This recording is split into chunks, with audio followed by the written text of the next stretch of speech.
Il sonne 11h en cette journée du mardi 25 février 2020. La table est déjà bien garnie, les techniciens sont en place, vous avez compris. La messe quotidienne du Club La Presse démarre ainsi. Avec à la technique le duo Victor Bekoku, Michel Tomenga et Géraud Dakucha. Autour de la table, il n'est pas revenant, mais il est quand même revenu. Lui, c'est à l'état civil, Latevi Alodé, Lawson Ayekou, que nous connaissons ici sous le surnom de Jeff le Prince. Bonjour. Bonjour, cher Sass, bonjour à toutes les auditrices et auditeurs de Canal FM et Lumière FM. Eh bien, pendant ces 3 semaines que vous nous avez manqué, le royaume tricentenaire aux 3 royautés est toujours bien en place. Oui, le royaume est en place. Je pense que la commune Lac 1 aussi se porte très bien, ainsi que toute la préfecture. À part tout ce qui ne va pas, le reste ça va. Merci. Les cordons ombilicaux de ses ancêtres sont enterrés à Anéro, mais lui, il vit et travaille ici à Lomé. Lui, c'est Eric Hugues Pakujo Johnson. Bonjour. Bonjour Sass, bonjour chers amis auditrices, chers amis auditeurs de Canal FM, chers confrères et chers invités, bonjour. Merci. Quant à lui, ses fétiches sont à Tchévier, même s'il va le matin, revient. Ça fait longtemps qu'il n'a plus dormi à Tchévier. Vous avez deviné, c'est Primus Dotier Genou Arleja. Bonjour. Bonjour chers amis auditrices, chers amis auditeurs. Bonjour le plateau. Vos fétiches de Tchévier se portent bien. Je crois. Vous les honorez. Ils se portent à merveille. Merci beaucoup. Nous avons déjà 2 invités que nous allons découvrir incessamment et nous attendons également un 4e confrère. Mais assurons-nous qu'il arrive avant de vous le présenter. Mais déjà, nous pouvons nous inviter à méditer sur la pensée du jour que nous tirons de l'œuvre du grand physicien allemand Albert Einstein, qui a écrit « Il y a 2 façons de penser. L'une est de croire que les miracles n'existent pas, l'autre est de croire que chaque chose est un miracle. » Encore une fois, Albert Einstein qui écrit qu'il y a 2 façons de penser. L'une est de croire que les miracles n'existent pas, l'autre est de croire que chaque chose est un miracle. Eh bien, nous allons rapidement rendre hommage à 2 grandes figures qui nous ont quittés ces derniers jours. Commençons par le premier qui est un confrère, Hervé Bourges. Nous en parlions hier, mais nous trouvons important de revenir sur le décès de ce grand homme, Hervé Bourges. Et là, c'est le journal L'Économiste qui le rappelle, grande figure de l'audiovisuel. Il fut grand journaliste, formateur de nombreux journalistes, notamment en Afrique. Il a été également grand défenseur de la francophonie. Il a été arraché à notre affection le 23 février à l'âge honorable de 86 ans. Une carrière professionnelle bien remplie. Eric, vous le connaissez certainement, Hervé Bourges. Il a été également auteur de nombreux ouvrages, aussi bien sur le journalisme que sur la diplomatie. Il a été ambassadeur de la France auprès de l'UNESCO. Il a travaillé comme conseiller auprès de nombre de chefs d'État africains. Le grand homme s'en est allé. Oui, l'image que je retiens de ce grand homme, c'est au cours de la conférence ça doit être de l'UPF. De l'UPF à Lomé. Et je me rappelle, ce monsieur a tenu à nous entretenir sur plusieurs thématiques. Et ce que je retiens, c'est que c'est un monsieur qui est franchement balèze en termes de connaissance de notre métier, en termes de diplomatie également. C'est un monsieur qui nous a dit un truc très simple. Si vous voulez faire du journalisme, soyez tout simplement humains. C'est-à-dire, au lieu de créer tout le temps de l'animosité autour de notre profession, au mieux, c'est de mettre l'homme au centre de tout ce que nous faisons comme articles de presse, etc. C'est ce que je retiens de lui. Au-delà de ça, j'ai eu à suivre 2 formations qu'il a eu à tenir en France. Et franchement, avec les jeunes journalistes français, il y a eu un débat où ce monsieur était franchement à la taille de tout ce qu'il faisait. Il était là pour nous. Il faisait la comparaison entre ce qui se passait en Occident et ce qui se passait en Afrique. C'est-à-dire que c'est un fait connaisseur du milieu de la presse en Afrique. Hervé Bourges, qui a essayé d'être humain à sa façon, journaliste, écrivain, diplomate, mais aussi universitaire.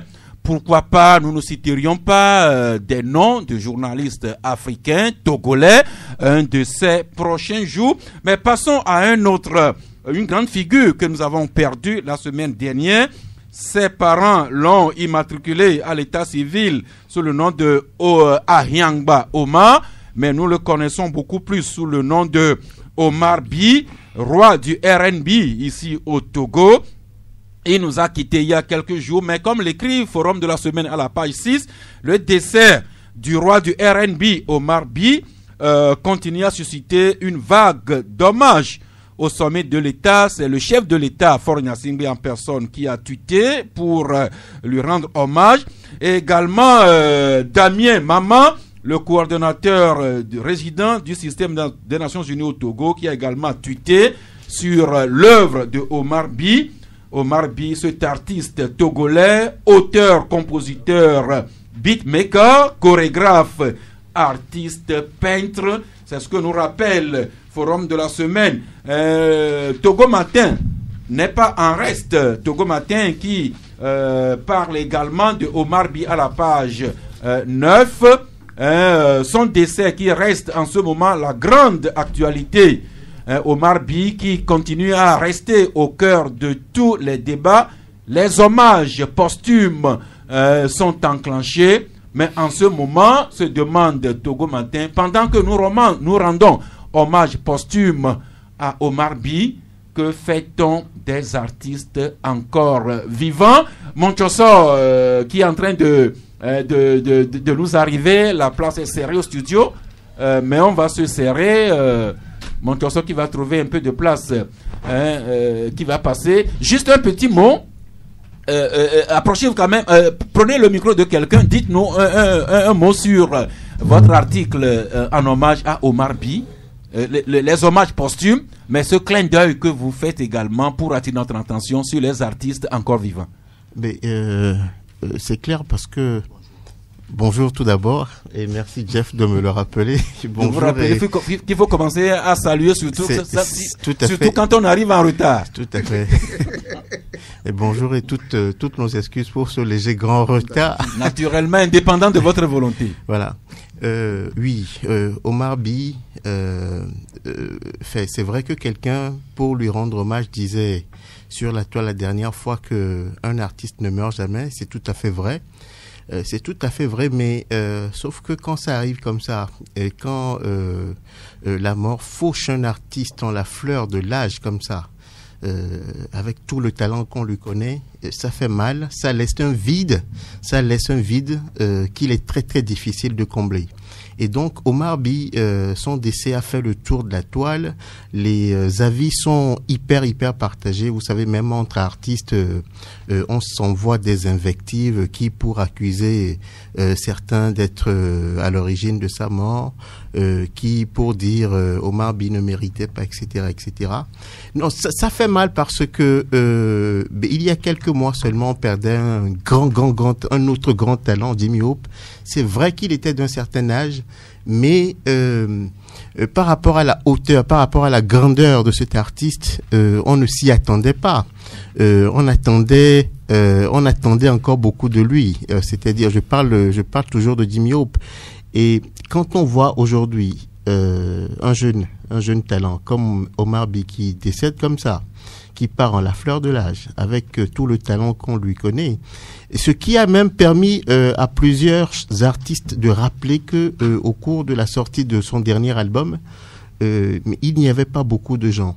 Ce qui a permis à beaucoup d'artistes de rappeler que Omar By a connu une traversée de désert où il n'a pas reçu de soutien. Ça nous interpelle tous, c'est-à-dire même nous journalistes, nous médiateurs, c'est-à-dire qu'est-ce qu'on a pu faire pendant que l'artiste traversait. Merci, c'est bien de rendre des hommages posthumes à quelqu'un qui n'est plus. Mais au Club La Presse, nous le faisons de temps en temps, nous le faisons aujourd'hui. Nous n'attendons pas qu'il meure avant de parler d'eux au passé. Ils sont deux avec nous ici au studio, mais juste peut-être que les aînés sauront de qui il s'agit.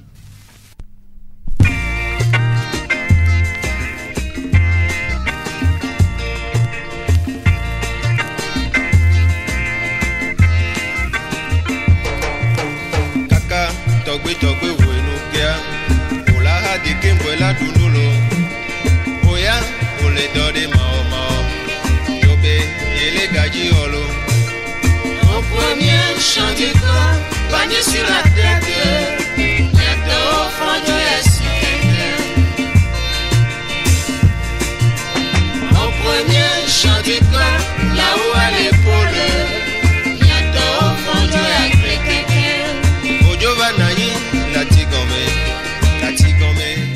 Eh bien, je n'ose pas demander à Jeff le Prince qu'est-ce qu'on dit dans cette chanson, encore moins quel est le groupe ou bien l'artiste qui a composé ça, tout simplement parce que quand la chanson la sortait en 1980, Jeff le Prince n'était pas encore né. Et pourtant, nous avons réussi un peu le miracle d'avoir deux des auteurs de cette chanson. Ils sont avec nous. Basile Adama, bonjour. Bonjour. Et également à nos côtés, Nikez Koundé, bonjour. Bonjour. Eh bien, vous êtes vous êtes tous deux auteurs de ce morceau qui passe en fond sonore. N'est-ce pas, Basile? Oui. Et vous confirmez que c'était en 80 que c'était sorti? Sûr, c'était en 80. Et à l'époque là, c'était plutôt un disque? Oui, c'était un disque. 33 ou bien 45 tours? 33 tours. Et qu'est-ce que vous dites? Qu'est-ce que vous dites sur cette chanson-là? Non, je disais que c'est pour exhorter les gens à travailler. Puisque, tu sais, dans notre tradition, il y a beaucoup de gens, nos habitudes, il y a beaucoup de gens qui parlent mal des gens, qui parlent même des autres, quand ils les voient se débrouiller et faire tout ce qu'ils peuvent faire pour survivre. Et ils sont là, ils se moquent des gens. Mais après tout, c'est eux qui sont là à se plaindre que oui, vraiment, ça ne bouge pas pour eux. Alors, je leur disais que, mais quand les autres travaillent, où est-ce que vous étiez? Voilà à peu près l'explication de quand les gens travaillaient, où est-ce que vous étiez? Oui. C'est ce que des siècles auparavant, en France, Jean de La Fontaine a mis sous la forme d'une fable la cigale et la fourmi. Voilà. Les aînés, ça rappelle beaucoup de choses aux aînés. Pendant que vous jalousez les gens que aujourd'hui ils sont à vélo, ils sont à moto, ils sont en voiture, et quand vous portez des chapeaux comme Primus ou Sasgaou, on vous traite de faire partie des sectes. Mais pendant qu'ils galéraient sous le soleil, ils allaient à l'école à pied. Qu'est-ce que vous faisiez? Un peu la cigale et la fourmi chantaient ici chez nous, Basile, un morceau vieux déjà de 40 ans. Mais vous n'étiez pas seul à travailler à cette œuvre-là. Je présume que Nikez Koundé, qui était à vos côtés, Nikez. Oui. Bonjour. Bonjour. Alors, quelle est votre contribution dans cette chanson, dans cet album que nous écoutons? Et moi, je suis bassiste, musicien. Je joue avec les Baudouins, Amédi, tout ça là. Et donc, j'étais un peu jeune, un peu plus jeune quand même. Mais vous étiez. Ça veut dire que vous n'êtes plus. Non. Ouais, parce que avec le temps, on essaye d'évoluer toujours en âge et puis en tout. Je crois, oui. Oui, en attendant Primus, mais Basile et Nikez, cet album est quand même vieux de 40 ans. Oui. Alors depuis là, qu'est-ce que vous avez fait depuis? Basile? Oui, en temps, moi j'ai laissé le pays et j'ai voyagé. Donc mes œuvres, je les ai laissées à Kojo Djanka. dans le temps. Kodio Janka. Janka, avec qui je travaillais ensemble avec Nikez. Donc, il a eu à chanter ses morceaux lorsque j'étais absent. Mais je continue toujours à travailler, puisque la musique, si tu as ça dans le sang, tu ne laisses jamais tomber. C'est un virus que vous portez à vie. Oui, donc... attention, pas le coronavirus. Non, le virus de la musique. Donc, j'ai toujours continué et quand j'étais revenu, j'ai travaillé toujours avec Nikez et nous avons encore 2 morceaux qui viennent de sortir. Et vous étiez les premiers. 2 morceaux. 2 morceaux que vous avez joués la fois passée à l'émission. Eh bien que nous allons encore partager en live avec les auditeurs le temps jusque Michel. Voilà.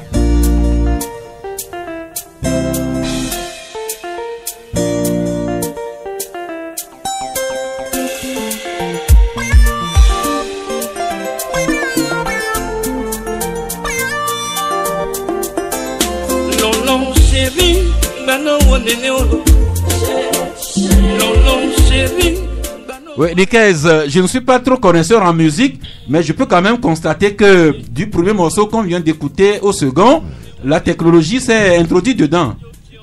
Oui, avec exactitude. Oui. Avec exactitude, parce que le monde évolue maintenant, et donc il y a plus de possibilités maintenant qu'auparavant, quoi. Donc, on a bossé dans un studio meilleur. Le studio est meilleur avec la technologie. Qualité, Eh bien, ces 2 morceaux, sous quelle forme vous les avez sortis, Basile? Mais c'est au CD. Et nous avons travaillé dans le studio de Sassamasso. Qui est plus moderne que ce que nous avions fait avant. C'était au Bénin. D'abord, nous avons enregistré à Lomé, à l'Autodi. Et puis nous sommes partis presser les 33 tours au Bénin. Et voilà. Eh bien, c'est de coutume que chez vous, quand les artistes sortent un nouveau morceau, il y a une campagne de promotion. Alors, qu'est-ce que vous envisagez, vous, Basile et Nikez, que même si les âges passent, que vous restez toujours jeune, comment est-ce que vous pensez vous faire rappeler à la mémoire des gens de votre âge et de ceux de vos enfants comme Jeff qui n'était pas encore né quand vous chantiez? Basile? Oui, bon, aujourd'hui on a beaucoup évolué dans les techniques de vision, tout ça là. Et nous pensons faire un clip, une vidéo que nous allons mettre, aller vendre.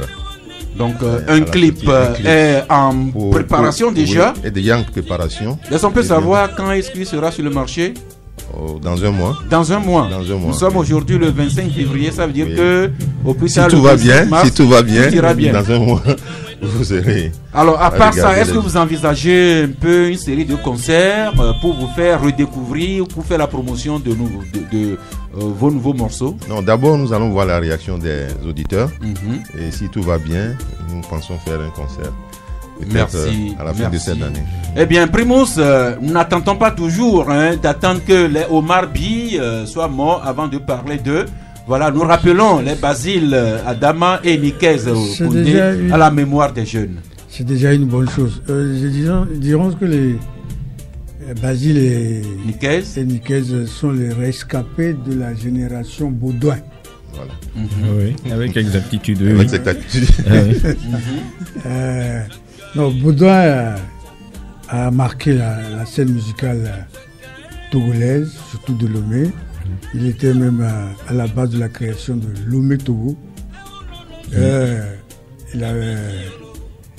À l'époque, il y avait de grands musiciens quand même. Roger Damaouzan aussi était là. Oui. Et n'oublions pas que Sam Mangwana a commencé sa carrière aussi à Lomé. Oui. Et il était resté rue de l'Ocam, près de Oro aujourd'hui. Voilà. Manu Dibango aussi, beaucoup ne le savent pas. Oui, oui. A séjourné aussi pendant 3 mois aussi à Lomé. Et il a formé beaucoup de musiciens de talent. Et je crois que Basile, c'est la dernière génération. Nikez, même Reine Pélagie était passée par ici. Voilà. Reine Pélagie. mais après, malheureusement, je ne sais pas ce qui s'est passé. Il y a un grand vide qui s'était créé. Et comme la musique, la nature a horreur du vide, les jeunes générations sont venues sans repère. Et je crois que c'est ce qui est maintenant la marque de la musique togolaise. Elle n'a plus de repère. Dieu merci que les anciens ne sont pas tous partis. Basile, Adama et Nikez Koundé et sûrement d'autres camarades de leur âge sont encore là pour donner un nouveau souffle à notre musique. Merci d'être... Oui, Pakujo, Eric Johnson. Merci.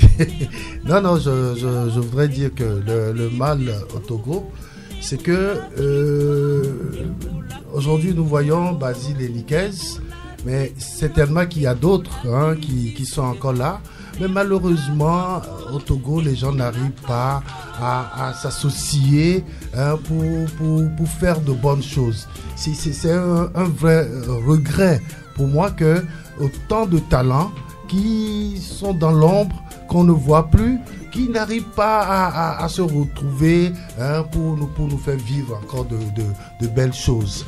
Et je ne sais pas, c'est un appel que je lance déjà à Basile et à Nikez d'essayer de retrouver les anciens pour que ce que Primus disait tout à l'heure, ce manque de repères là soit définitivement... Merci, cette exhortation qui nous rappelle quelqu'un qui dit « Seul, on peut aller très vite, mais c'est ensemble qu'on va loin. » Merci à Basile et à Nikez. Je rappelais que vous aviez notre camarade d'âge à ce moment-là, notre cher Jeannot Lapin, oui, effectivement, qui avant sa maladie était des vôtres. Oui, nous avons joué ensemble dans l'orchestre Togo Star. Oui. Et puis on a continué il y avait beaucoup d'orchestres dans le temps, et on a continué à Lomé Commune et autres. Bon, Jeannot était mon professeur de musique. Je peux dire comment nous apprenons avant, sur le tas, comme on le dit. Avant de devenir chanteur, on doit t'apprendre comment tenir le micro, les solfèges et tout ça là.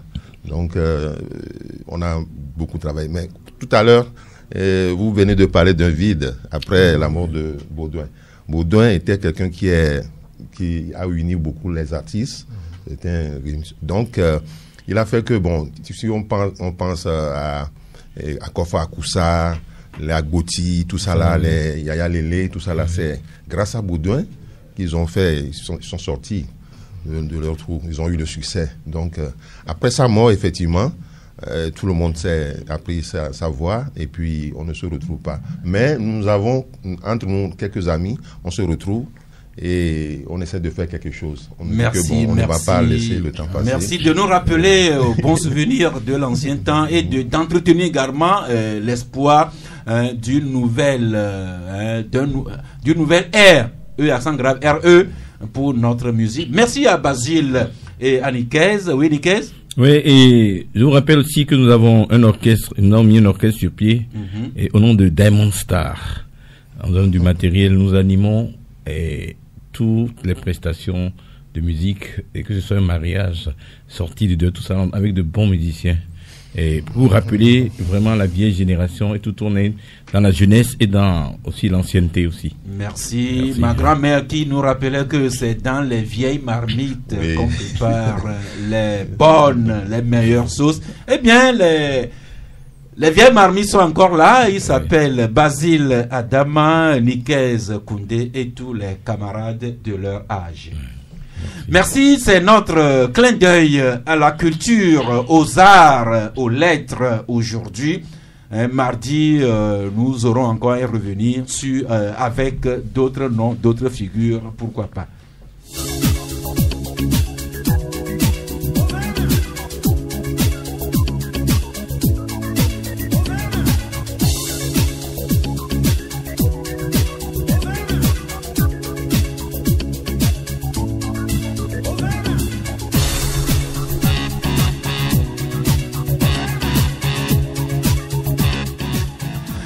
Maintenant que la musique a adouci nos mœurs, nous pouvons aborder l'actualité sociopolitique.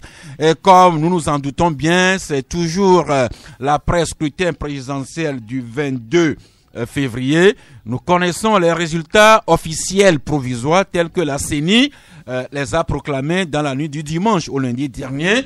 Nous continuons a enregistré également la réaction aussi bien du vainqueur proclamé que des challengers recalés avec leur réaction. Nous continuons à suivre également le témoignage des observateurs aussi bien nationaux qu'internationaux. Qu'est-ce que tout cela va donner par la suite? Vous allez nous suivre, surtout que vous allez co-animer avec nous à partir de 12h sur les deux numéros, le 22 21 33 74 ou bien le 22 20 19 68. Mais commençons par rappeler les résultats de cette élection avec Ouattara, les vainqueurs, sorti spécialement aujourd'hui, qui écrit « Victoire sans appel du candidat du parti uni, Faure Gnassingbé a concrétisé son coup KO. » Vision d'Afrique, qui écrit lui à la page 4, Faure Gnassingbé largement vainqueur, unir à la confiance optimale des Togolais, écrit ce journal Vision d'Afrique, qui continue que unir c'est la confiance optimale, l'ANC qui connaît un crépuscule pendant que le MPDD a un attrait rébarbatif. Ça c'est signé Vision d'Afrique. L'Indépendant Express y consacre également 2 articles. D'abord à la page 3, l'Indépendant Express écrit que contre vents et marées, Faure Gnassingbé a franchi le passage du 4e mandat et sans surprise. Ailleurs, toujours Indépendant Express qui écrit mission accomplie pour des losers sans scrupules. Ils ont crucifié l'espoir de l'alternance. Et le journal écrit énième bêtise, énième échec. Le peuple togolais s'est encore fait avoir par des individus sans scrupules qui ont tué l'espoir de l'alternance. Et l'Indépendant Express parle d'eux comme des acteurs controversés les uns et les autres. Autre journal, c'est Harakiri qui, avec son style, écrit concours Miss Politique 2020. La Miss, Faure Gnassingbé, et ses 2 dauphines, à Gabriel Mensah-Gboyome Kodjo et Jean-Pierre Fabre. Et à propos des 2 dauphines, ou bien dauphins, je ne sais pas trop, Harakiri écrit le violent uppercut d'Agboyome Mensah Kodjo à Jean-Pierre Fabre. Autre journal encore sur les élections. Ouattara le vainqueur qui revient et écrit Ouattara le vainqueur qui écrit que la dynamique Kodjo avait des limites. Voilà les résultats, vous les connaissez autant que moi. Vous venez d'écouter les titres de quelques journaux. Peut-être on va faire un tour de table. Vous avez chacun 1 minute sur votre appréciation sur les résultats. Eh bien, grand frère Primus. Non. Les résultats sont là. Seule la CENI a le monopole de la proclamation des résultats. Le président Faure a fait campagne. Cette fois-ci, il a mouillé maillot. Il a envoyé ses lieutenants, chacun dans leur fief, dans son fief, pour aller mobiliser la masse, chacun dans son fief pour unir. Et le résultat est là, massif, plébiscite. Merci. Vous, Jeff le Prince, surtout avec le témoignage que vous nous apporteriez d'Alain Roy de la Préfecture des Lacs. Ah bon? Bon, de toute façon, vous savez que les résultats sont là aujourd'hui. Il n'y a pas de grands commentaires à faire parce que depuis plus d'1 an, on a commencé par décrypter, analyser la situation politique dans notre pays. Pour les uns, vous êtes peut-être achetés, pour les autres, on nous traite de tous les mots. Je pense que les résultats sont là et que chacun prenne le temps de s'asseoir et de l'analyser et voir ce qu'on peut faire dans le futur parce que la vie continue après une élection. Un scrutin d'une seule journée, je pense que la vie continue. Et une chose est sûre, c'est de prendre ces résultats et voir ce qui a marché, ce qui n'a pas marché. Ben, exceptionnellement, vous savez, Primus a dit quelque chose que le président réélu a mouillé le maillot. Ça va de soi. Parce que quand nous prenons les résultats de la préfecture des Lacs qui tourne autour de 44%, il faut se poser des questions. Ça veut dire qu'il y a un travail qui a été fait. Vous prenez la préfecture de Lac par les élections antérieures, vous comparez les résultats. Et en 2020, si UNI, le parti au pouvoir, s'en sort à plus de 40%, ça fait un bond de plus de 100%. Ça fait un bond de plus de 100%. Parce qu'en 2015, je me rappelle, le résultat était moins de 20%, environ 20%. Et à cette présidentielle, si la préfecture des Lacs se retrouve à 40-44%, alors posez-vous toutes les questions. J'ai eu le temps d'appeler d'autres confrères dans d'autres préfectures pour comparer les résultats également. Ça veut dire qu'il y a un travail qui a été fait et surtout cette stratégie de campagne que presque tous les partis politiques qui se sont engagés ont adopté, le porte-à-porte, et d'aller dans les contrées, mais à celui dont, ou bien ceux qui ont les moyens, ont pu quand même pénétrer les villages reculés ou tréfonds de notre pays. Et pourtant, d'autres qui pensent que le Togo se limite à Lomé ou bien à les chefs-lieux de préfecture, les résultats sont là aujourd'hui et les analyses... À propos des résultats du candidat Faure Gnassingbé dans les Lacs, 44%, Faure Gnassingbé également qui est arrivé en tête de la préfecture de Vaud à 48%, ce n'était pas évident. Et même à Lomé ici, à part les banlieues de Lomé-Est, Faure Gnassingbé est même arrivé avant le candidat Jean-Pierre Fabre, même dans la commune Golfe 4 et ailleurs un peu partout. C'est un plébiscite, un raz-de-marée au vu des résultats de la CENI. Oui, nous revenons à notre tour avec Monchoso. Oui, plus de 72% des voix, des suffrages exprimés. On entend beaucoup de critiques aussi, c'est-à-dire que pour certains, en fait, ce score à la soviétique, ce score stalinien mérite qu'on questionne en fait la crédibilité, la transparence des élections. Mais non, moi personnellement, je m'inscris en faux parce que en fait, on ne peut pas tout le temps analyser les élections en Afrique avec les prismes occidentaux. Ce ne sont pas totalement les mêmes peuples, ce ne sont pas les mêmes maturités, ce ne sont pas les mêmes sensibilités, etc., etc. C'est normal. C'est-à-dire, la question justement des clés de cette réussite, de cette large réussite, sont à analyser. Mais on a vu un Faure Gnassingbé descendre au milieu de plusieurs groupes cibles, au milieu des femmes, ce qu'on a rarement vu de Faure Gnassingbé, hein. On l'a vu très proche des paysans, très proche des groupements de femmes, etc., etc. Mais il nous semble que ce sont des choses qui ont sérieusement participé à ce score. Et ça, il faut le reconnaître.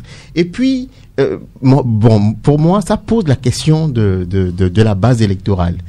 C'est-à-dire que ce qu'on appelle base électorale, en fait, finalement, regard de ces résultats, n'est pas quelque chose de figé. La question une base électorale peut évoluer d'une élection à une autre. Et justement, quand Jeff dit que, par exemple, dans les Lacs, le candidat Faure Gnassingbé a gagné. C'est-à-dire, si on compare les résultats de 2015 aux résultats de 2020, il a fait un bond de plus de 100%. Mais ça se comprend que, en tout cas, il y a les faits, les événements politiques, comment justement telle ou telle autre figure travaille justement à les solutionner, etc. Et je crois que résultat, on a... Merci. Les bases électorales qui évoluent. Effectivement, depuis 2005, on constate que les bases électorales évoluent favorablement pour le parti au pouvoir, dont le fief était le Nord, et ce parti qui s'étend de plus en plus dans tout le pays, alors que l'opposition a de plus en plus de mal, non seulement à avancer ailleurs, mais cette opposition qui perd à chaque élection ce qu'il était censé d'appeler son fief. Votre tour de table, Eric Pakoujo. Merci, ça. Pour faire une analyse de façon générale de ce scrutin, je dirais tout simplement que l'opposition togolaise a encore péché en n'adoptant pas une stratégie comme le souhaiteraient bien sûr beaucoup une stratégie unitaire pour faire face à cette machine. Quand on disait ici que le parti UNIR est une machine, les gens disaient non, que de ne pas parler de machine et tout ça, qu'il y aura encore des fraudes, il y aura ceci, il y aura cela. Mais c'est une machine, une vraie machine qu'on a retrouvée sur le terrain cette fois-ci. Et je dis, ceux qui pensent que ce scrutin ne reflète pas grand-chose par rapport à la politique générale d'ensemble du pays, je les mets au défi avec, je dis aujourd'hui, quand on veut contester ce scrutin, il faut juste apporter les preuves par rapport au PV. Parce que tout le monde était là, cette fois-ci, pour scruter les résultats qui sortaient des urnes. Chacun essayait à son niveau. Je crois que les consignes ont été données par les différents candidats de rester devant les bureaux de vote pour voir les résultats sortis des urnes. Et cela a été fait aujourd'hui. Je dis, c'est clair pour tout le monde que ce scrutin s'est déroulé dans de très bonnes conditions et que les incidents qualifiés de mineurs, quand même, existent. Cependant, il faudrait que celui qui sort vainqueur de ce scrutin sache que les Togolais lui ont fait confiance et les Togolais attendent beaucoup de lui. Merci. Les résultats officiels sont connus. Maintenant, passons aux réactions. L'Union pour la patrie qui nous passe à chaud les réactions des candidats et à la manchette, Faure Gnassingbé qui s'exprime. Quelle magnifique victoire s'exprime Faure Gnassingbé. Mais en même temps, l'Union pour la patrie nous passe les réactions des candidats que le journal qualifie de malheureux, à savoir Maître Tchassona, qui dit prendre acte, à Guillaume Kodjo qui serre les poings. Dépassé par les événements, le parti de Fabre confirme les résultats. Ça continue à la page suivante avec les autres avec les réactions des autres candidats qu'on trouvera dans l'Union pour la patrie. Forum de la semaine, lui titre Faure Gnassingbé qui s'exprime, une victoire belle, massive mais exigeante.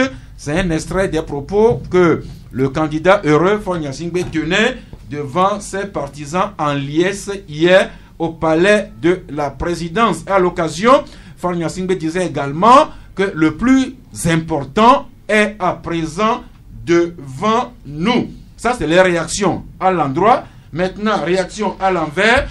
Liberté qui publie à la tribune 2, à la page 2, une tribune libre de Ayaï Togouata Pédouama qui écrit présidentielle 2020, hold-up électoral et désillusion de l'électoralisme impénitent. Et Liberté qui continue à la page 3, plutôt à la page 5, quand Liberté titre que Agbeyome Kodjo revendique sa victoire. Et à propos de la revendication de sa victoire par Agbeyome, Liberté se demande si nous allons vers une crise post-électorale. Agbeyome Kodjo qui lance le bras de fer. Mais autre réaction, dans un communiqué de presse sorti dans la nuit du 22 février, l'ANC disait prendre acte des tendances qui plaçaient en tête Agbeyome Kodjo et Fabre, donc et Faure Gnassingbé. Donc dans ce communiqué de presse, l'ANC reconnaissait sa défaite. Et puis hier, un autre communiqué de presse sorti par l'ANC et Liberté qui traite cela écrit que l'ANC condamne la forfaiture et l'imposture de la CENI.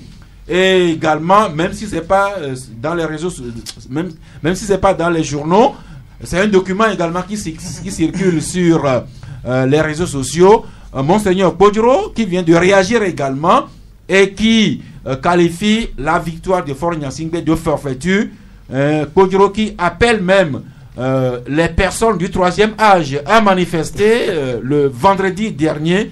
Vous avez également suivi les réactions dans les camps de l'opposition. Comme on a fait pour les résultats, encore tour de table, vos sentiments, vos réactions suite aux réactions de l'opposition. Jeff Le Prince? Bon, malheureusement, pas de sentiments, parce que le journaliste ne fait pas de sentiments comme tu l'as rectifié. J'ai corrigé vos réactions suite aux réactions de ma réaction, moi je salue la hauteur d'esprit de l'ANC. La hauteur d'esprit quand l'ANC, même au lendemain déjà, qui a sorti un communiqué. C'était au soir même de au soir même, signé par le premier vice-président, Patrick Lawson. Qui est également directeur de campagne du candidat Fabre. Merci pour la précision. Moi je dis, c'est un grand pas. Parce que ANC qui sort un communiqué et qui place 2 candidats en première position, où l'ANC occupe la 3e position, je pense que ce n'est pas gratuit. Parce que, comme Eric l'a dit tout à l'heure, il était très difficile de faire une action ou une unicité d'action entre l'opposition. Malheureusement, cela n'a pas été le cas. Et très stratégique et politique, l'ANC qui sort ce communiqué, si jamais il y a 2 tours, là, il faut voir les alliances qui pourront s'organiser quand on félicite déjà quelqu'un qui est en tête. Malheureusement, pour les résultats provisoires, il n'y a pas de deuxième tour. Je dis résultats provisoires. Donc, j'ai salué cet aspect. La deuxième chose... À propos de l'ANC, vous avez pris acte. Vous parliez tantôt du communiqué que l'ANC a sorti au soir du 22 février, mais la même ANC qui vient de sortir un communiqué en date du 24 février où je lis un extrait. Oui. Et le communiqué dit: il s'agit ni plus ni moins d'un nouveau coup de force électorale perpétré sans la moindre retenue, exactement comme en 98, en 2003, en 2005, en 2010 et 2015 par le RPT uni, accoutumé aux pratiques électorales iniques et discriminatoires et aux violations délibérées de la Constitution. Et plus loin, l'ANC dit condamner la forfaiture et l'imposture de la CENI qui viole son serment en proclamant des résultats provisoires taillés sur mesure.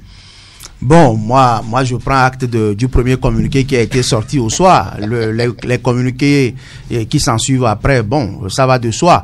Mais je constate aussi que malheureusement, l'ANC, dans ce deuxième communiqué que vous venez de lire au diagonal tout à l'heure, l'ANC n'a pas mentionné du fait que, pour une première fois aussi au Togo, on fait une élection le samedi et le dimanche déjà, on invite les gens à suivre les résultats. Ça... il faut s'en féliciter parce qu'au Togo, on a fait des élections dans ce pays, on est resté à plus d'1 semaine, 2 semaines où les résultats ne sortaient pas.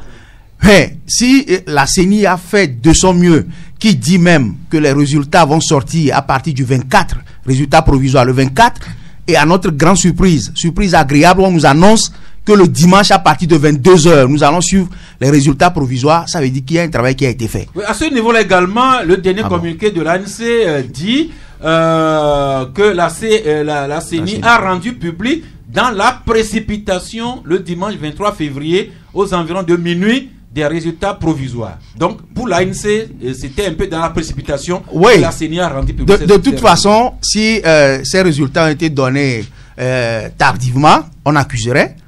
Les résultats ont été donnés au lendemain du scrutin, on accuse que précipitamment. De toute façon, on prend acte. Je pense que, je l'ai dit tout à l'heure, la vie continue. Prenons acte de ce qui s'est passé. Qu'est-ce qu'on peut faire pour l'avenir? Parce que 5 ans, je dis c'est dans 5 jours. Une élection se prépare au lendemain de la proclamation du résultat. Merci Eric Pakudjo. Vous avez passé à chaud les réactions des candidats, aussi bien l'heureux élu que les challengers malheureux. Qu'avez-vous à me dire sur les réactions? Non, je crois que ce qui m'a étonné au prime abord, c'est surtout la réaction de l'ANC La première réaction. C'est-à-dire, c'est pour la première fois dans l'histoire de notre vie démocratique qu'un parti aussi important. Tous les partis sont importants. Oui, c'est-à-dire... non, l'ANC, c'est pas un petit parti, de toute façon. National, vous savez, normalement, ici, on ne prend pas en compte les élections pour donner de l'importance aux partis politiques, alors que ailleurs c'est ce qui se fait. C'est après une élection qu'on connaît l'importance d'un parti politique sur l'échiquier national. L'ANC est un parti important du moment où à chaque élection, l'ANC se retrouvait toujours derrière le parti au pouvoir. Donc, je dis, cette réaction a montré suffisamment que aujourd'hui la classe politique est en train d'évoluer également et que les hommes qui animent cette classe politique-là comprennent qu'il ne faut pas tout le temps aller à l'affrontement, aller à des situations dommageables pour le pays.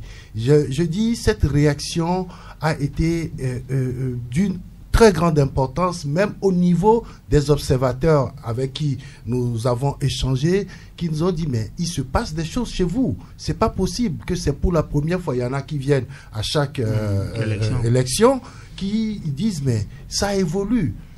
Mais tenez bon, parce que vous préservez la paix, vous préservez la sécurité, etc. dans votre pays, que c'est une très bonne chose. Maintenant, la réaction de Maître Tchassona, qui dit, le MCD qui dit prendre acte des premiers résultats fournis par la CENI. En réalité, déjà au soir du scrutin, au soir du 22 février, tous les états-majors avaient déjà les résultats. Et le reste, ce sont des blablabla, des réactions politiciens pour dire que bon, voilà, il ne faut pas être tout à fait d'accord. Il faut. Tout le monde avait les résultats au soir du 22 février. Parce que chacun avait quand même ses délégués dans les bureaux de vote et ces délégués ont assisté au dépouillement et les résultats, malgré le flottement de la connexion Internet et tout ça, les gens avaient déjà les résultats. Merci. Donc, Maître Tchassona qui dit prendre acte. Cependant, et vous avez terminé par là. Le parti au pouvoir, le président élu, selon les résultats provisoires, lui, il n'a pas fait une réaction officielle, mais juste des tweets. Des tweets pour dire, ok, c'est une très belle victoire si nous arrivons à ce niveau, alors qu'on nous a toujours accusé de ne pas faire Merci. Je présume que, comme le disait Pakujo, que tous les états-majors avaient effectivement leurs résultats. La preuve, l'ANC qui a sorti ce communiqué déjà au soir du 22 février. Et puis le lendemain, dimanche, c'est le candidat Agboyome Kodjo qui a également rencontré la presse et qui a dit s'appuyer sur les résultats, ou du moins à son niveau. Il estimait avoir recueilli entre 57 et 61%. Il s'est autoproclamé président de la République. Il vient de récidiver hier en revendiquant la victoire et en appelant même la population à défendre cette victoire. Et Agboyome également qui prend à témoin la communauté internationale et les observateurs internationaux et nationaux qui ont suivi cela. Monchoso. Je vais m'intéresser d'abord à la réaction de l'ANC puis à la réaction de Agboyome Kodjo. Enfin, c'est les deux réactions qui m'intéressent dans la mesure où d'abord le MPDDR est arrivé en deuxième et puis l'ANC en troisième. Du moins, le challenge c'était vraiment entre trois candidats, Faure Gnassingbé, d'unir et l'ANC, le MPDD. De toute façon, les résultats n'ont pas démenti complètement ces pronostics.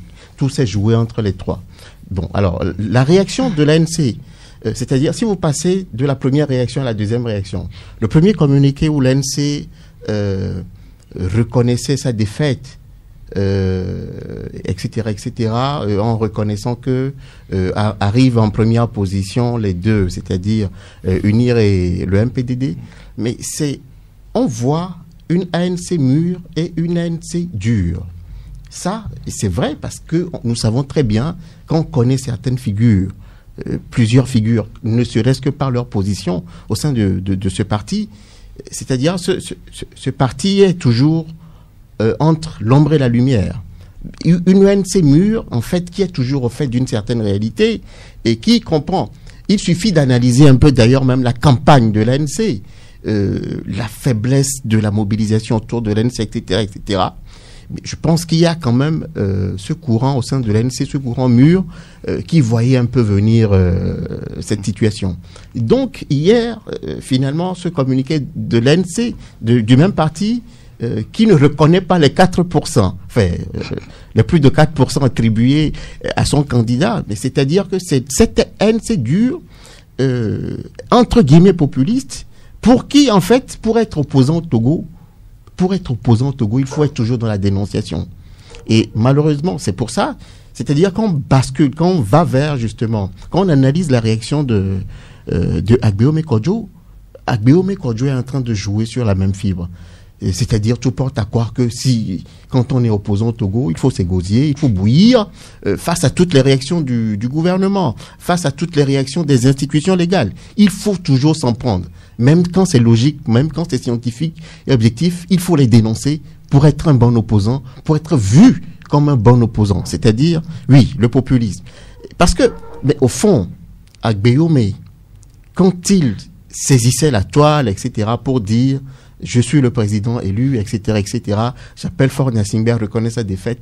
Mais au fond, il n'y avait pas de données scientifiques. Mais on ne peut pas. Il parce que dans le score entre 57 et 61. Oui, mais parce que dans le golf, faut pas estimer. Il faut se baser sur les. Dans le Grand Lomé, il était clair que l'ANC, UNIR et Agbeome Kodjo étaient effectivement en tête, et UNIR était au coude à coude avec le MPDD même dans certaines communes de Lomé. Il faut l'avouer. Mais on ne peut pas se saisir. Nous savons très bien que le grand bassin électoral au Togo, c'est la région des plateaux. À partir du moment où vous ne pouvez pas donner, vous ne pouvez pas prouver, vous ne pouvez pas avancer les données, surtout de ce grand bassin, il est difficile quand même. Merci. On va écouter l'aîné Primus.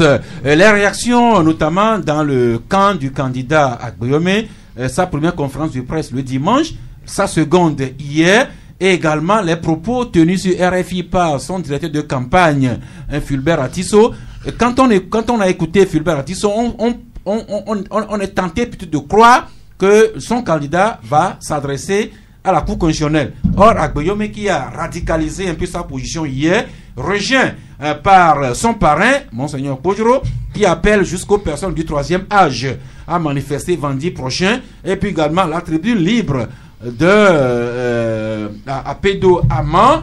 Alors, est-ce qu'on peut présumer, comme Liberté l'écrit, que nous allons vers une véritable crise post-électorale? Primus. Je ne crois pas.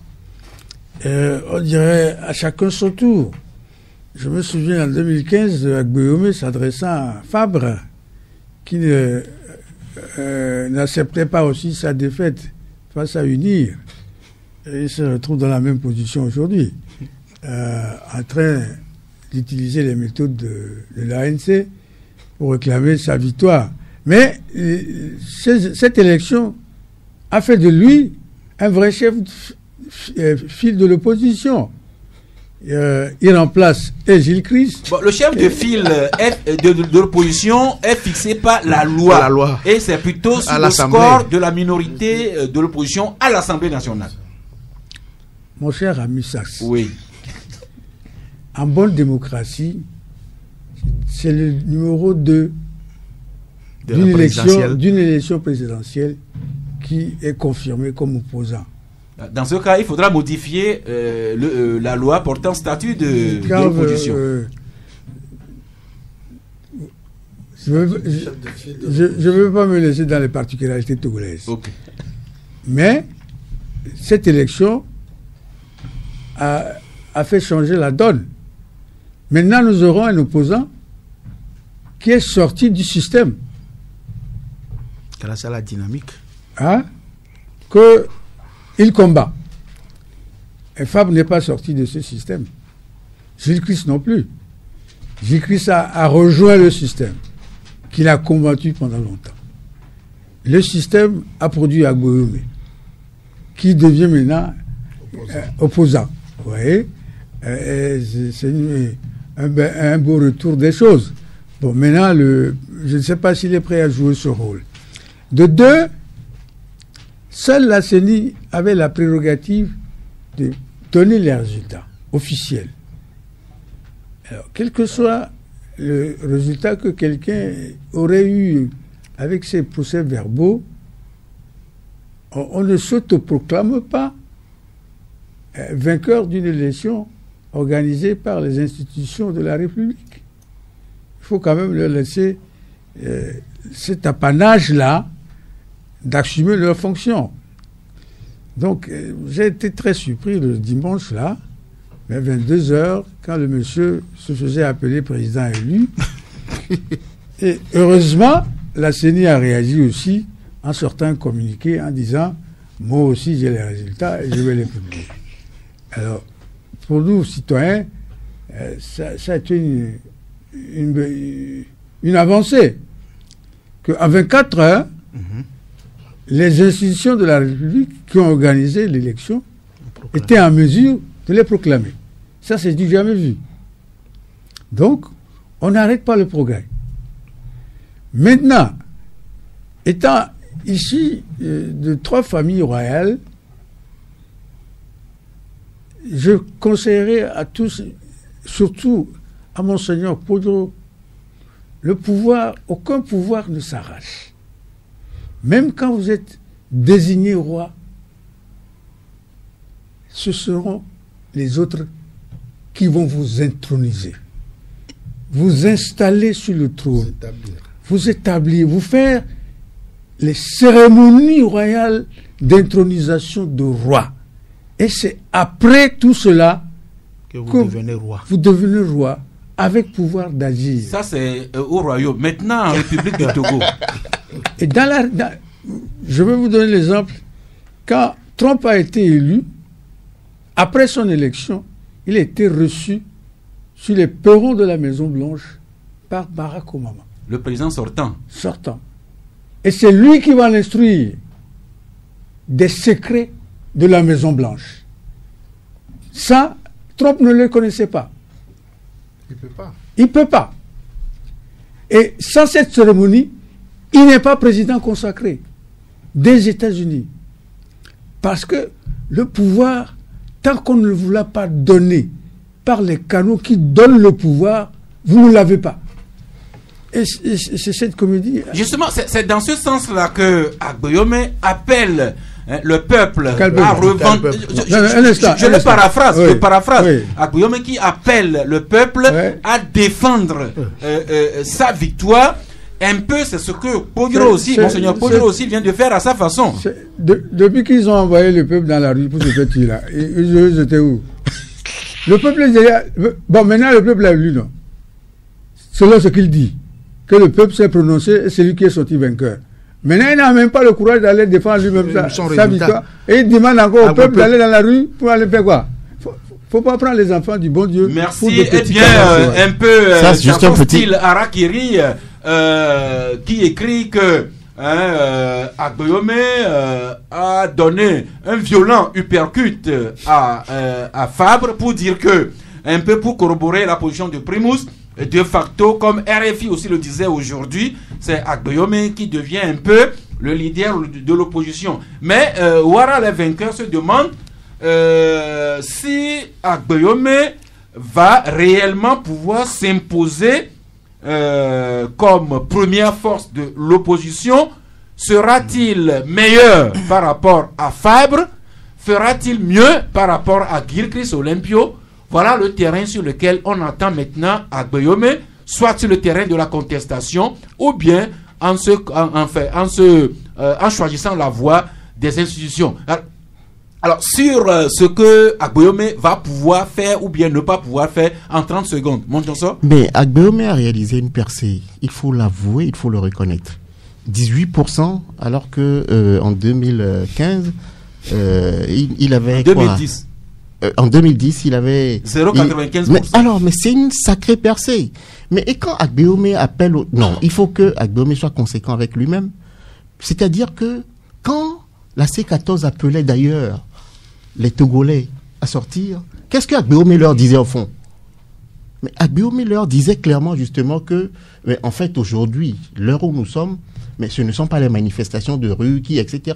Agbeome n'a jamais participé à ces manifestations. C'était en 2017. Mais voilà aujourd'hui. Merci. Voilà aujourd'hui. Non, mais il faut être conséquent avec soi-même. Je sais que vous avez beaucoup de choses à dire, mais on est tenu par le temps. Les auditeurs attendent 30 secondes. Oui, c'est vrai que l'analyse de Primous, si nous sortons un peu dans le cas du Togo, et comme Mochoso aussi l'a dit tout à l'heure, ben, il ne faut pas minimiser la force de l'ANC qui a ses cellules dans tous les cantons, dans toutes les communes aujourd'hui. Alors quand nous prenons le MPDD, il faut que nous ne nous leurrons pas, et c'est grâce à Monseigneur Bodro que MPDD a percé. Faut pas dire que parce que MPDD est parti politique et à 18% aujourd'hui, parce que Monseigneur a pris son bâton de pèlerin pour descendre sur le terrain et faire campagne. Justement, Monseigneur est encore prêt à prendre sa canne et à descendre dans la rue. Mais c'est difficile. Alors, comme Primous l'a dit tout à l'heure, vous avez appelé le peuple à voter. Et si M. Agbeome pense qu'il a gagné les élections, ou il a gagné la présidentielle, qu'il réclame sa victoire. Merci. Il ne faut plus qu'on appelle le peuple dans la rue. Pakujo, sur ce qu'on peut attendre de Agbeome, soit autoproclamé président élu ou bien leader de l'opposition à présent. Je dis tout simplement que Agbeome, avec son parti politique, en réalité, n'a pas de base électorale. Il faut le reconnaître. Oui. Aujourd'hui, tout comme l'ANC qui a eu à prendre les partisans et sympathisants de l'UFC pour asseoir sa base électorale. Je pense que c'est la même chose qui s'est passée avec l'ANC parce que les Togolais sont fatigués d'entendre les mêmes choses à chaque Merci. élection. Alors très rapidement, Primous, au début des années 90, on avait connu Maître Agboibo qui était le principal porte-parole des revendications populaires face au pouvoir de feu Gnassingbé Adema. Cela a basculé par après avec Gricus Olympio qui était le leader charismatique. Olympio a perdu le pouvoir au profit de Fabre depuis 2010. Fabre qui vient de céder la couronne de l'opposition à Agbeome. Est-ce que, comme l'écrit Walla vainqueur, est-ce que Agbeome va faire mieux comme chef de file de l'opposition par rapport à ses aînés? Non. D'abord, c'est le problème là de l'opposition. Agboibo, en son temps, était sur la bonne voie de l'opposition. Agboibo, c'est quelqu'un qui sait négocier avec le pouvoir d'en face. Or, à l'époque, tout le monde voulait prendre le pouvoir sans négocier avec le pouvoir. Gilles-Christ aussi a suivi cette logique jusqu'au jour où il s'est rendu compte que ce n'était pas la bonne voie. Et maintenant, personne n'apprend de la leçon de Gilles-Christ. Si vous voulez arracher le pouvoir, comme ils le disent, il faut être dans le couloir du pouvoir ou dans l'antichambre du pouvoir pour que le passage du pouvoir se fasse. Or, ces gens-là, c'est comme des baroudeurs qui veulent par la force aller... Merci les auditeurs qui s'impatientent. C'est leur droit, il est 12h passé de quelques minutes. À présent, nous nous ouvrons sur eux, sur vous, avec vos commentaires, vos questions. 93.5 Canal FM. Eh bien, vous nous excusez d'avoir grignoté un peu sur votre temps. À présent, la parole est à vous. Le premier auditeur en ligne, bonjour. Oui, bonjour, c'est Pelé. Pelé. Eh bien, nous vous écoutons. Oui, je salue mes frères musiciens, Nikez et M. Basile. Oui. Ouais, je voulais leur faire comprendre que, surtout M. Basile, qu'il a quitté très tôt le pays, et que tel que le pays est, qu'il a quitté, ça reste comme ça. La musique demeure comme ça. Depuis au temps de M. Papa Adema, il a confisqué la musique au détriment de l'animation. On faisait l'animation, on achetait les instruments dans les préfectures au lieu que de prévoir des orchestres dans le pays. Dans les années 74, on a au moins 10 à 15 orchestres. C'est l'animation qui a détruit tout. Je sais Nikez est témoin là-bas. Bon, Nikez et Basile, malheureusement, ils nous ont quittés. Ah, dommage. Oh, bon, concernant la politique, je voudrais dire que le peuple togolais est dans la résistance. il faut comprendre que la crise n'a pas encore terminé tant que le père Gnassingbé Eyadema et le fils Gnassingbé Eyadema veulent faire 62 ans au pouvoir. En 2025, ils vont faire 62 ans au pouvoir. Donc, le peuple demeure serein et qu'un jour, ils partiront. Merci. Donc, pour Pelé, le peuple togolais est toujours dans la résistance. Maintenant, on va voir quelle forme d'expression cette résistance-là prendra. Le suivant déjà, bonjour. Allô, bonjour. Oui. C'est M. Kodjo. Ah, Kodjo, bonjour. Oui, M. Sass. Oui. J'aurais aimé que si un parti politique sorte un communiqué, il faut nous refléter intégralement ce que ce parti politique a dit. Après le 22 février, l'ANC a sorti un communiqué et a reconnu sa défaite et dit que il y a deux partis qui sont en tête et il a mis un PDD avant UNIR. Donc, si on analyse bien le communiqué, on ne peut pas dire que c'est un PTD qui est premier ou bien UNIR qui est premier ou bien vice-versa.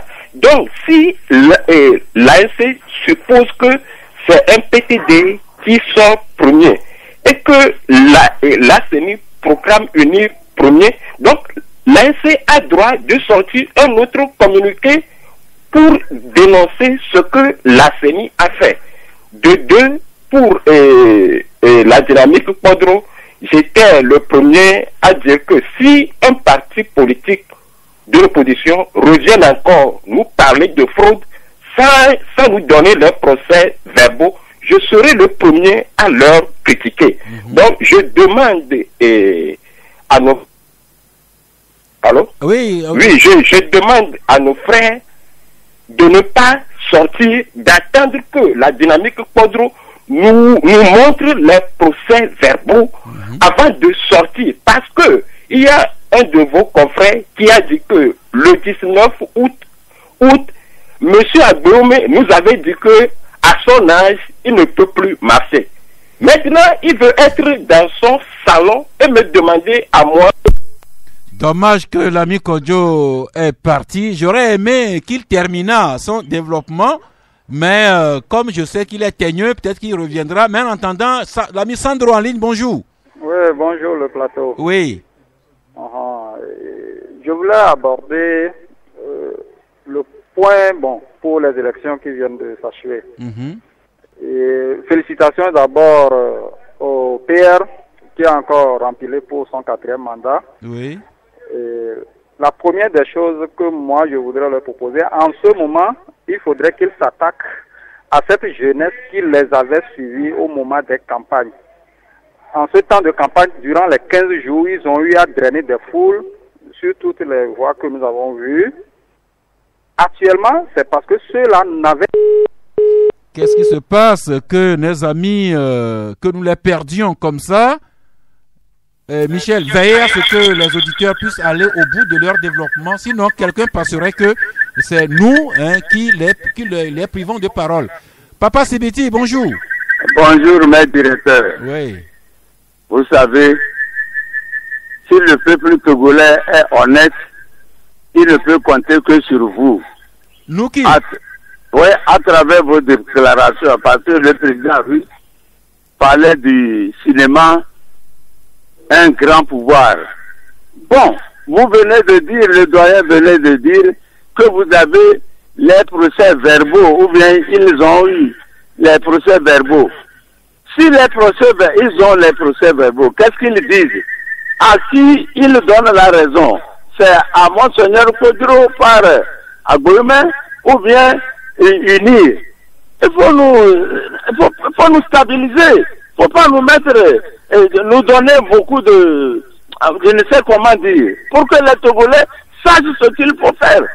Quelqu'un gagne, on dit non.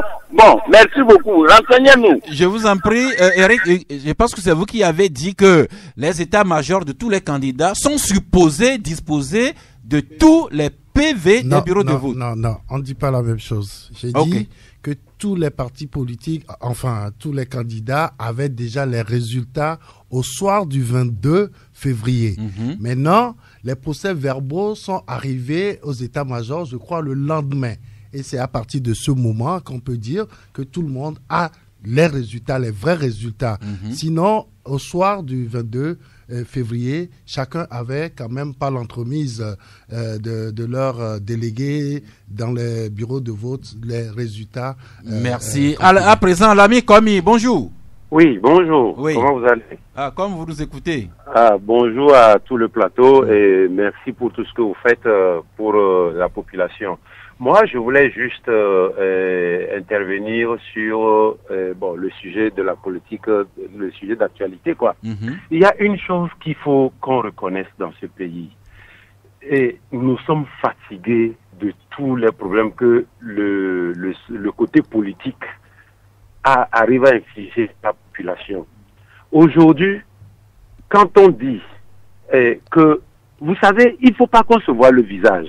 Agboyome lui-même, il est conscient que sans le support de Kodio derrière lui, il ne pouvait même pas avoir 2%. Il ne pouvait même pas avoir 2%.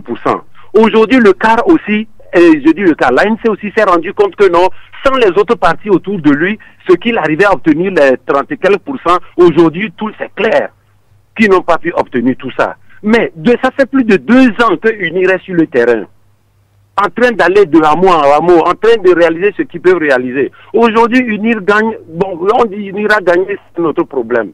S'il vous plaît, laissons les Togolais vaquer librement. Et que le UNIR aussi n'a qu'à se mettre au travail pour que la jeunesse aussi puisse avoir vraiment ce dont elle a besoin. Les jeunes ont besoin d'émerger. Maintenant, UNIR aussi n'a qu'à travailler. La jeunesse a fait confiance à UNIR. UNIR n'a qu'à travailler pour aider la jeunesse. Pour aider la jeunesse à sortir de cette situation de plus. Que l'argent circule dans le pays. Et personne ne va même, on va même pas se foutre de qui est au pouvoir ou qui n'est pas au pouvoir. Merci. À ce niveau-là, Montresso, au vu de ce qui s'est passé à la présidence hier, on peut présager que Faure Gnassingbé connaît l'ampleur des défis qui pèsent sur ses épaules. Mais c'est clair. Et quand il dit d'ailleurs, et nous le reprenons aujourd'hui, que le plus important est devant nous, je pense que ça traduit clairement ce que ses détracteurs lui ont reproché. Nous savons que son 3e mandat, surtout la fin de son 3e mandat, a été très agité et sans doute il est au fait de toutes les critiques, surtout les échecs sur le plan social. Merci, merci. On va écouter l'ami abonné. Bonjour. Monsieur Sass, bonjour. Oui.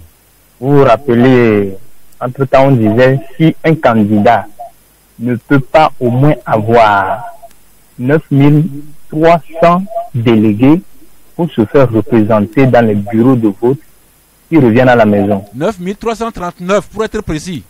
Vous vous rappelez que j'avais dit ça? Oui, vous l'avez dit. À ce jour, si les 6 candidats que nous avons n'ont pas les procès verbaux, nous, population, nous devons nous révolter contre eux. Pour le fait que ça fait un cercle vicieux et nous sommes entre le marteau et l'enclume. Ça fait un business gagnant-gagnant que eux ils font à leur niveau. Quelqu'un dit qu'il a gagné. Tu vas comme candidat à une élection. Quels sont tes résultats? Prouve-le. Dites-nous que dans telle série, ce que la CENI a dit, ce n'est pas ça. C'est ce que nous avons à notre disposition. Et si ça se donne, je donne, Montresso donne, l'autre aussi donne. Nous ne sommes pas candidats, nous, hein? Oui, c'est un exemple que je donne. Chaque des 6 candidats donne ces éléments de preuve. Le peuple saura là où se trouve la fausseté ou bien le mensonge. Mais rester dans son salon, dire aux autres que aller revendiquer, il faudrait que les candidats aussi aillent revendiquer leur fauteuil. Nous sommes aptes à revendiquer nos hôpitaux, nos routes, la bonne gestion du pays. Eux aussi n'ont qu'à être devant pour revendiquer leur fauteuil présidentiel. Il y a une question qui me chagrine là, que j'aimerais vous poser. On va terminer par là. Oui, lorsqu'on prend les séries, on nous explique que le taux de 100% peut être dépassé lorsqu'on a des omissions, des gens qui ont voté par procuration et des dérogations. Mais j'aimerais comprendre, poser cette question. Est-ce que le nombre des omis, des gens par procuration, peuvent dépasser le tiers des inscrits dans une série? Merci. J'avoue que nous-mêmes, nous qualifions cela d'anormal hier.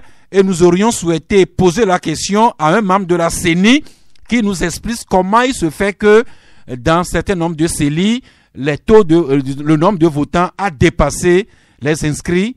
Je ne sais pas s'il y a un confrère qui va s'y risquer, mais moi, j'aurais aimé avoir quelqu'un de la CENI pour en savoir davantage. Mais en attendant, l'ami Sylvain Agbayi, bonjour. Oui, monsieur Stassi, bonjour. Oui. Et bon, le dernier sujet là, on nous a expliqué ça ce matin sur une radio-concert. Oui, que? De toute façon, tout ça, c'est une perte de temps. Et moi, ce que je voudrais dire, le pouvoir a pris 2 semaines pour se faire voir. Et il ne faut pas qu'il prenne les 5 ans pour sauter des champagnes. Et tout ça là. Alors concrètement, en français facile, qu'est-ce que vous voulez dire au pouvoir? C'est ce que je voulais dire. Il faut qu'il se voit pendant tous les 5 ans. Il faut qu'il aille dans les coins reculés, là où la population ne trouve pas de l'eau à boire. Donc vous voulez dire au nouveau président réélu que il faut qu'il démente le procès qu'il lui a fait, qu'il s'isolait un peu trop dans sa tour d'ivoire, c'est ça? Oui, il reste trop dans leur palais pour sauter des champagnes pendant tous les 5 ans. Alors que pour 2 semaines, ils ont parcouru tous les Togo. Et puis, tout ce que le Monseigneur et Agboume nous disent là, vraiment, si c'est ailleurs, ça peut passer, mais ici, ça ne vaut pas la peine. Merci ça ne vaut beaucoup. Pas la peine. Ça, franchement, il faut que le pouvoir aussi prenne sur lui. Merci. Et de faire vivre ce petit peuple. Merci Sylvain. On va continuer avec Philippe. Bonjour. Oui, bonjour Sas. Oui. Bonjour tout le plateau. Bon, au fait, je pense que l'heure a sonné qu'on puisse dire une vérité sincère du fond du cœur, du fond de notre âme et du fond de notre esprit à notre opposition. Je le dis, la main sur la conscience, j'ai posé cette question, même sur les réseaux sociaux, même en direct. Tel que l'abonné l'a dit, est-ce que nos amis de l'opposition, ils sont en nombre de 6? Je dis, je donne ma tête à couper pour le peuple togolais. Attention, gardez votre tête. On est Lomé ici. Je n'ai pas rencontré 6 membres de 7 candidats de l'opposition dans le bureau de vote à Lomé. Je n'ai vu que ANC et MPDP. Alors, toute cette jeunesse-là, qu'on trompe, est-ce qu'ils n'ont pas trouvé cette jeunesse volontaire pour leur représenter dans le bureau de vote, ne serait-ce qu'à Lomé seulement? Ça, c'est un. 2.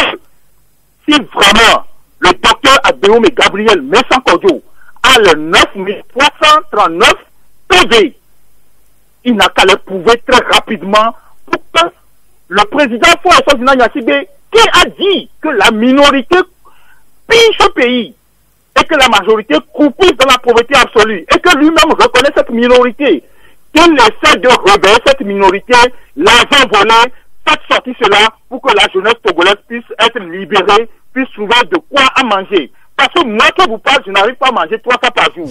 Mes enfants n'arrivent pas à manger 3 fois par jour. Alors que je bosse dur, je travaille 24 heures sur 24.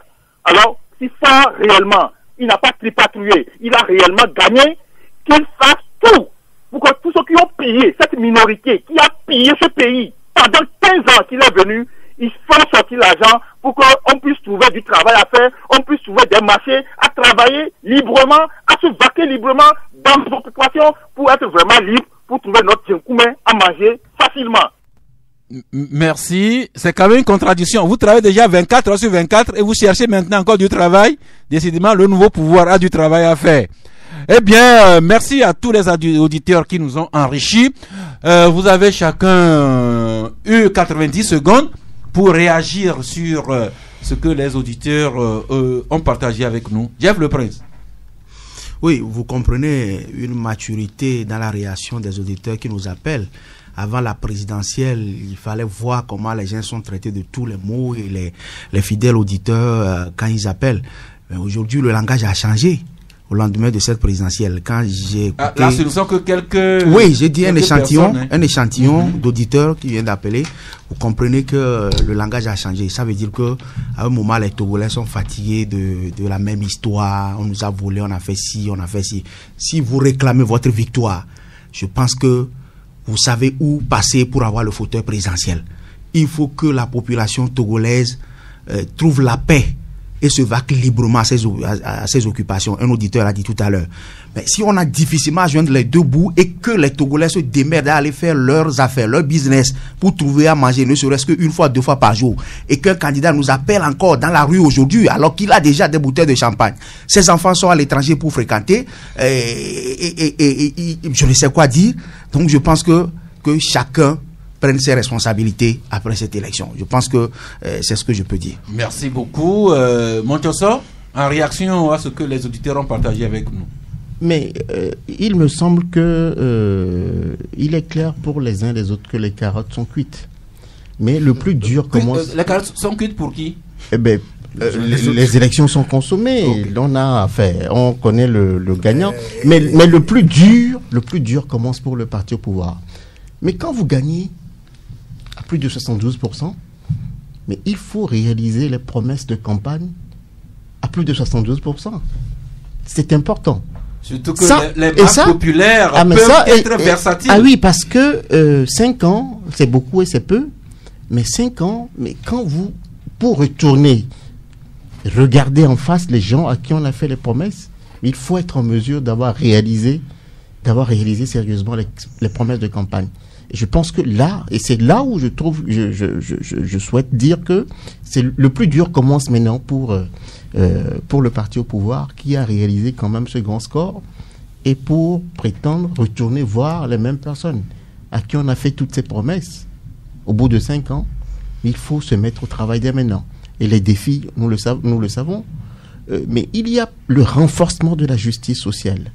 Mais c'est-à-dire qu'il faut vraiment que pendant 5 ans, que le maximum puisse être fait pour que ces décalages sur le plan social n'existent plus vraiment, qu'il y ait vraiment une inclusion sociale, qu'il y ait une redistribution des richesses du pays, parce que quelqu'un a parlé justement quelqu'un a rappelé les propos de Faure Gnassingbé quand il disait qu'il existe une minorité qui, etc., mais en vérité, ça veut dire que les Togolais attendent vraiment qu'il y ait une certaine redistribution des richesses. Merci, c'est cet auditeur qui dit que le constat est clair, l'opposition togolaise se délite au jour le jour, ce qui renforce le pouvoir, mais trouve bizarre ce peuple qui se fait complice de ceux qui l'empêchent à aller à l'alternance. C'est la réaction d'un auditeur. Maintenant, vous, Pakujo, vous avez écouté les auditeurs qui, j'avoue, commencent à avoir la dent dure contre l'opposition. Qu'est-ce que ça vous inspire? Non, mais ça date pas d'aujourd'hui. Vous savez, on a toujours parlé au nom de ce peuple-là, le peuple togolais. Chaque politicien, dès que tu arrives à créer un parti politique, et tu commences déjà par parler au nom du peuple, alors que tu n'es jamais allé vers ce peuple-là pour savoir effectivement ce dont ce peuple-là a besoin. Aujourd'hui, les Togolais sont en train de passer un message. Le message qui est clair, nous voulons avancer. La génération sacrifiée qui aujourd'hui peine à trouver du travail, peine à se retrouver, cette génération-là ne voudra pas la même chose pour les générations futures. C'est pour ça, d'ores et déjà, il faut préparer ce pays-là à un développement. Mais Faure Gnassingbé dit toujours, il parle de l'émergence de ce pays, il faut que le Togo devienne un hub économique, il faut ceci, cela. C'est le moment ou jamais qu'il prouve cela après avoir reçu quitus de ce peuple-là qu'on a toujours montré comme un peuple qui lui est hostile.